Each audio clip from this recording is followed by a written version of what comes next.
Hey guys, if you can't change your brightness on your Windows computer, either the slider could be missing or it's just not working in general, then keep watching, as in this video I'm going to provide you with some quick and easy solutions. We will start with some basic checks and then we're going to move on to some more advanced solutions. So first thing you need to do is head over to the start menu and search for control panel. Then tap on the control panel icon, and inside of this window make sure view by is set to large icons. Then come all the way down to the power options, and inside of here I'd recommend selecting the high performance plan. You could also come down to this section where it says show additional plans and make sure you don't have any options checked in here. Then head out of this window and head back over to the start menu, and this time we're going to search for settings. Tap on the settings tab, then come over to system on the left here, click inside of display, and you should see this brightness tab in the top. If you don't see this brightness tab, that's absolutely fine, just move on to the next step. But if you do see this brightness up here, then we're going to click on that, and where it says change brightness based on content, we're going to change this to off. We can then close out of this window, and we're now going to head over to the start menu and search for device manager. Then tap on the device manager tab, and inside of this list you should see an option called display adapters. You just need to expand that tab, and then the first thing we're going to do in here is update our graphic card drivers. Now I have two graphic cards in my computer, so I'll need to do this for both, but basically you just right click on your graphic card driver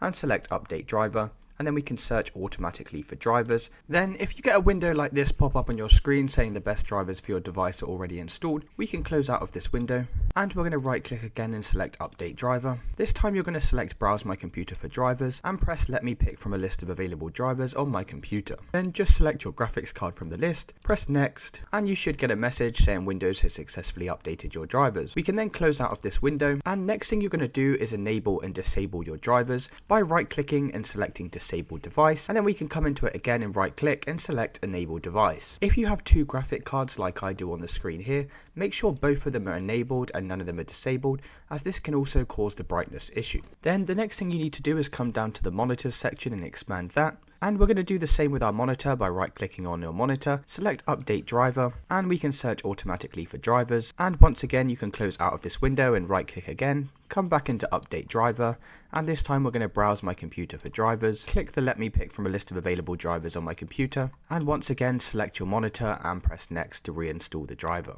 Once we've finished inside of here, we can close out of the device manager window, and you can check to see if that's now fixed your brightness issue. If it's still not working, the very last thing we can do is come back to the start menu and search for CMD, then right click on the command prompt and make sure to run as administrator, and inside of here you're going to type in the following command, sfc /scan now, and hit enter. This is going to scan all of your core Windows system files to ensure nothing's damaged or missing. This can take a few minutes to complete, so just wait for this verification to get to 100%. And once we finish, we can close out of the command prompt window, and hopefully by following all of these steps, that's now fixed any brightness issues you're having with your Windows computer. If this video did help you, please drop a like and subscribe. Until next time.